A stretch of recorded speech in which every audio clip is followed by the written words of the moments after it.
Although to France, which has ordered another 55,000 people to evacuate the area around Bordeaux, as devastating forest fires continue to burn. About 250,000 people have now been told to leave their homes. The French President Emmanuel Macron has promised to rebuild after an area 10 times the size of Paris was destroyed by the fires. A giant military cargo plane has been deployed for the first time to drop fire retardant near Bordeaux. In central Spain, tens of thousands of people are also facing disruption, with 2 large fires close to converging just a few miles from Madrid. The government has declared a national emergency, and there are hopes that a change in weather conditions could help efforts to tackle the blazes. Our Paris correspondent James Waterhouse reports.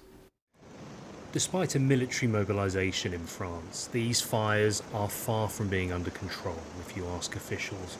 Wind is blowing smoke towards Bordeaux, 40 kilometres away, where thousands of people have been evacuated to. Thanks to higher humidity and lower temperatures, the fires this weekend have been less intense, but the weather forecast is expected to turn unfavourable once more. For us, the key points to watch out for, which we share with the fire department and all law enforcement agencies, are that the threat remains very serious. In the Gironde region, civilians have also joined the effort to try and contain the flames. Police went door to door in Saint-Médard-en-Jalles to make sure an evacuation order was being followed.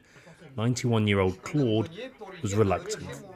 I'm thinking about it, he says, but it's just not me.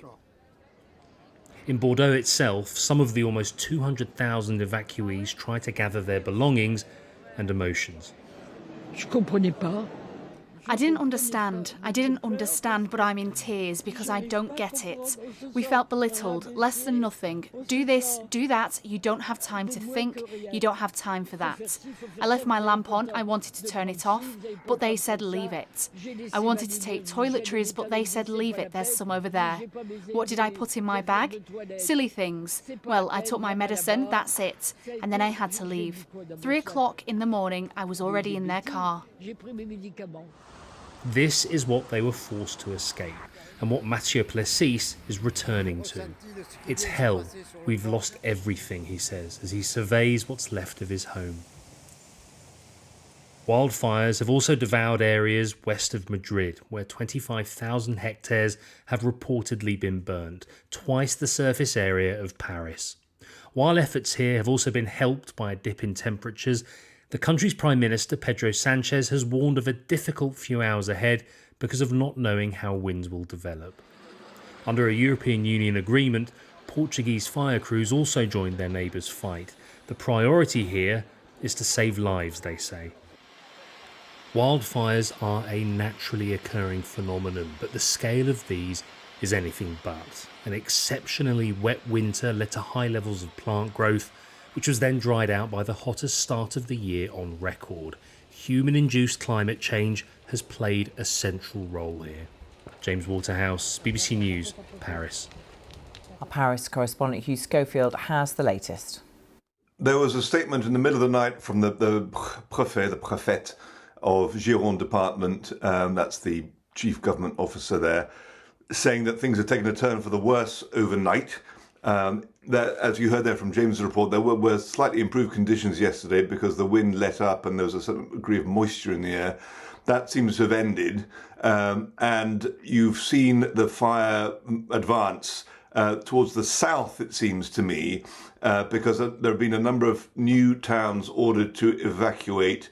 They're along the kind of eastern edge of the Bay of Arcachon, between that inlet, that sort of inland water, and Bordeaux.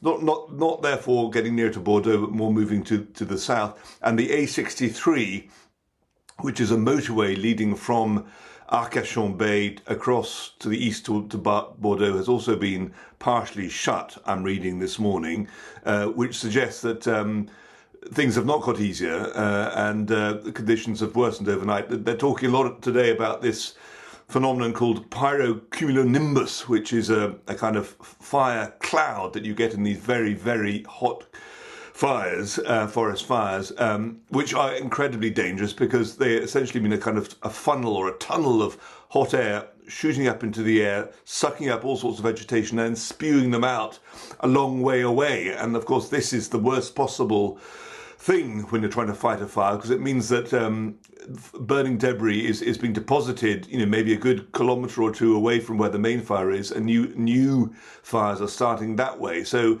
the outlook is not yet promising, I would have to say. The French authorities, we're being told, have now evacuated 220,000 people, a huge number. What support, help is being offered for them? Yeah, I mean, they're talking about this being the biggest peacetime evacuation operation in France.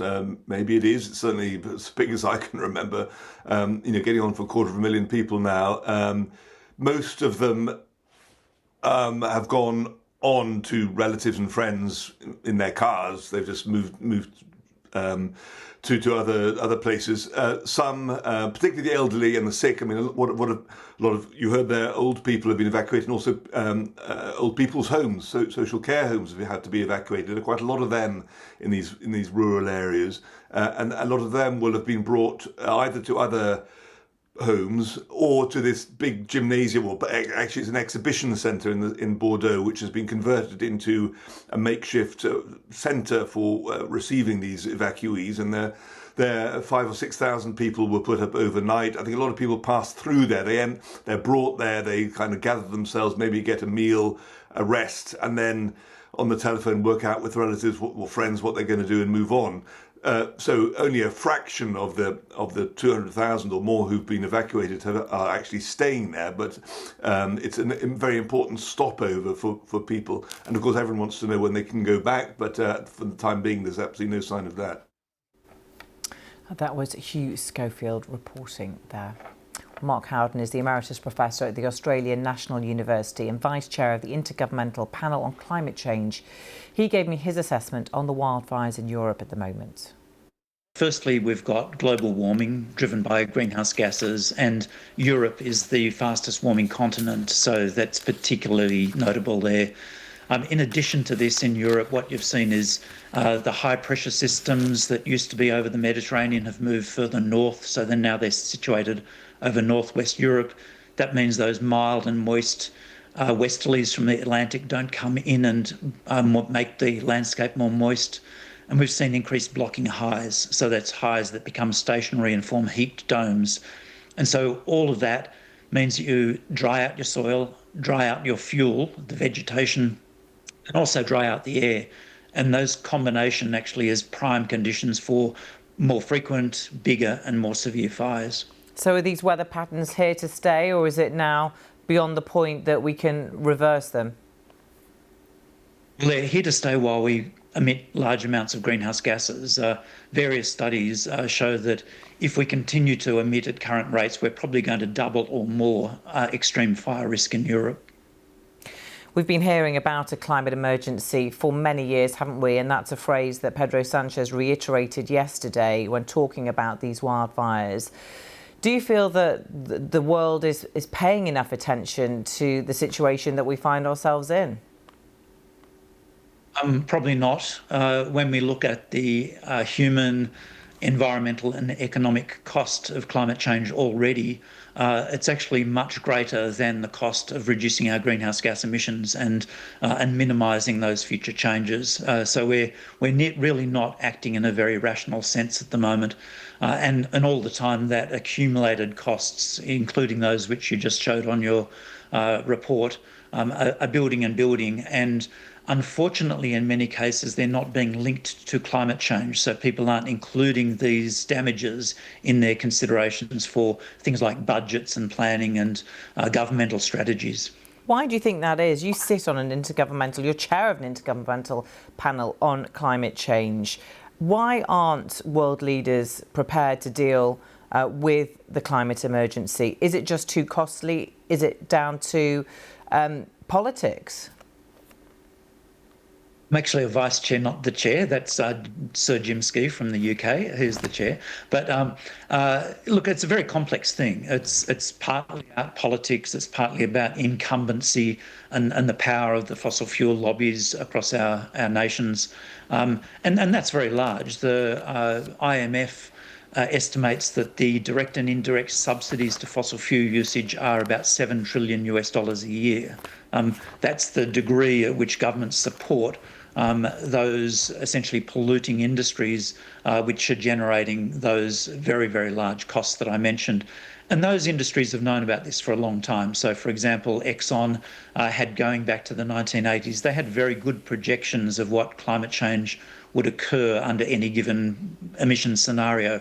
So this has been done in pretty much full knowledge of the damages that it would do across the world.